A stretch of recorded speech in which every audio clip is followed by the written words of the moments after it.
Hola amigos, ¿cómo están? Yo aquí con un poquito de frío, así es que me puse algo para cubrirme la garganta.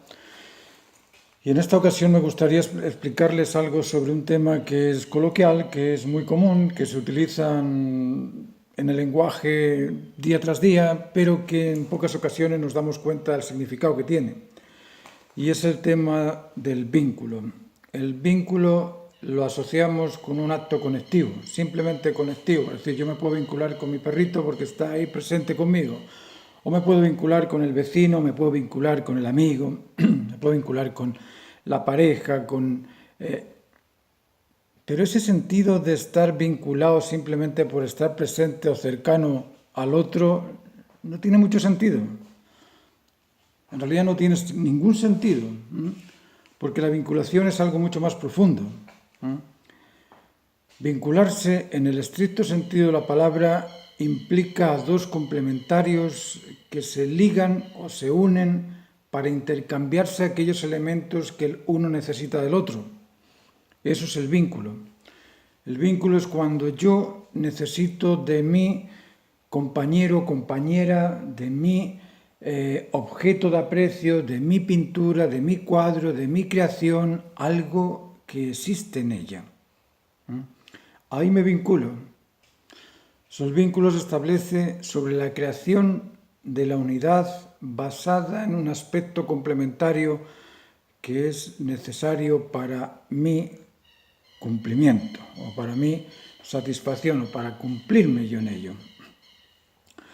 Existen distintos tipos de vínculos. Existe el vínculo social, que es meramente un compartir hábitos, compartir costumbres, compartir tradiciones. Y de esa forma, claro, nos vinculamos los españoles con los españoles, los argentinos con los argentinos, los brasileños con los brasileños. Cada uno, a nivel social, se vincula con aquellos que tienen una característica particular, complementaria a su tradición, complementaria a sus costumbres. Existe el vínculo conductual, el vínculo de los hábitos de comportamiento. Nosotros comemos con tenedor y cuchara, en otros países comen con las manos. Es muy difícil que un occidental se vincule con un oriental cuando el oriental tiene costumbres distintas de comportamiento. Nosotros damos besos cuando nos conocemos. Los orientales no se dan besos, agachan la cabeza simplemente, hacen una reverencia. Hay distintos tipos de comportamiento. Ahora, el comportamiento vincular profundo, el comportamiento vincular adecuado, es aquel que completa las necesidades, los intereses y los deseos fundamentales del otro. ¿Y por qué digo fundamentales? Porque es distinto tener el deseo de ir a la playa a bañarme a tener el deseo de alimentarme porque necesito nutrientes. Ese deseo de alimentarme es fundamental.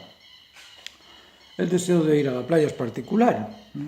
El deseo de ayudar a los demás es fundamental. El deseo de que los demás me ayuden a mí es particular.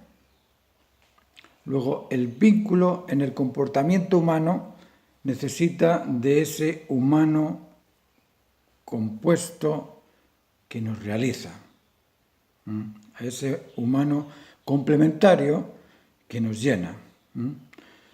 Ahí se establece el vínculo del comportamiento. Si todos tuviésemos el mismo comportamiento de atender, entender y estar atento a las necesidades fundamentales del otro, resolviendo, solucionando, restaurando, viviríamos en un estado de armonía. Pero tenemos que vincularnos en el comportamiento. Si no nos vinculamos en el comportamiento no tenemos armonía. Tenemos desgracia, tenemos luchas, tenemos opuestos, tenemos...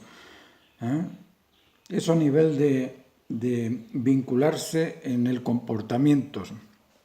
Ahora, existe el vínculo del convencimiento también. Nosotros nos convencemos cuando reconocemos un conocimiento, pero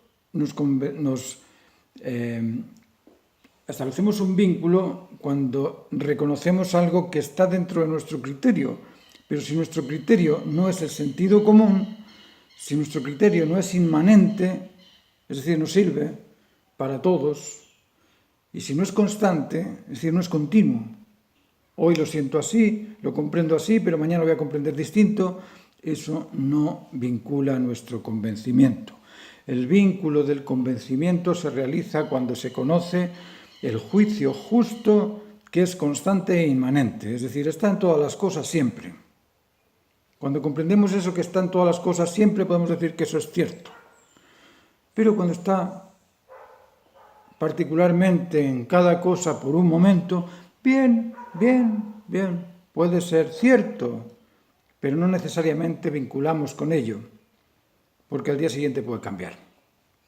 Si yo me vinculo con el color de esta pared y digo, sí, el color de esta pared es blanco, y defiendo la verdad, es blanco, y mañana vienen los pintores y lo pintan de azul, y viene mi hijo y me dice, papá, el color del taller es azul, no, es blanco, no, es azul, me dirá él. Y ahí empezamos la disputa entre dos verdades que no son verdades, son solamente razonables, son razones de convencimiento propio, individual de cada uno, pero no es la razón que se ajusta a aquella necesidad que declara las cosas existentes. Es decir, la justa razón es siempre inmanente y es constante, continua. Existe en todo y siempre. Y yo tengo dolor de oídos, tengo una otitis, con este frío estoy sintiendo pésimo. Pero espero que me comprendan y sigan este pauteo del vínculo. Tenemos que el vínculo en el comportamiento se establece mediante las conductas que satisfacen aquellos deberes fundamentales que son válidos siempre y para todos. El vínculo del convencimiento se realiza o se establece cuando conocemos la justa razón, que es inmanente y es constante en eso que defendemos como razonable. Y el vínculo afectivo tiene que ver con el qué tanto uno atiende, entiende y está atento a las necesidades fundamentales del otro. Y vuelvo a repetir que son necesidades fundamentales, no necesidades particulares. Las necesidades particulares podemos o no podemos, pero siempre están las necesidades fundamentales por sobre las particulares. De esa forma se establece el vínculo. Ahora, es muy difícil tener un vínculo conectivo cuando desconfiamos o no estamos convencidos y cuando nos faltan al respeto o no sentimos la responsabilidad en el otro. ¿Se entiende? Para establecer vínculos, lo primero que tenemos que desarrollar es la responsabilidad de cumplir nosotros con el deber para que los otros nos respeten. Cuando nosotros cumplimos con el deber, tenemos derecho al respeto. Pero no tenemos derecho al respeto cuando no cumplimos con las obligaciones o con los deberes o con las responsabilidades. Sobre ese cumplimiento del deber responsable se crea la confianza, se crea el convencimiento de que esa persona va a responder cada vez que surja algo necesario. Y sobre esa base del convencimiento o de la confianza nos unimos vincularmente en el afecto con esa persona.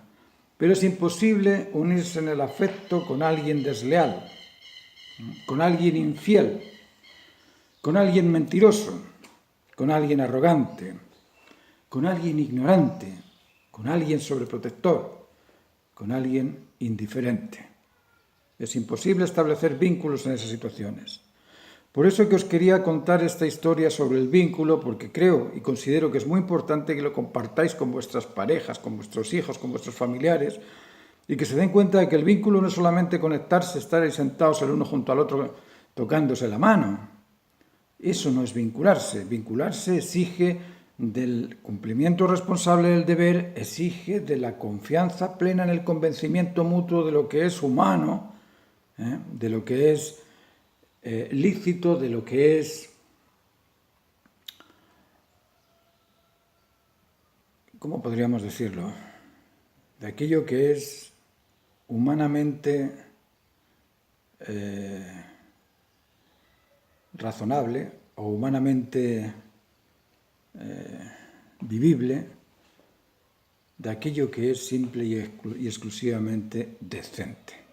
Cuando estamos unidos en aquello que es decente, que es sincero, que es honesto, que cumple con los mayores deberes válidos para todos, porque es necesario, podemos vincularnos. Os dejo con esta inquietud y yo me voy a calentar un café porque estoy muerto de frío. Si queréis atender al taller, os digo, llamad por teléfono, venid a las clases, yo estoy dispuesto aquí para enseñaros a pintar, a dibujar, a esculpir y todos estos aspectos teóricos, filosóficos o como queráis llamarlos, que son útiles para el desarrollo humano decente. Muchas gracias.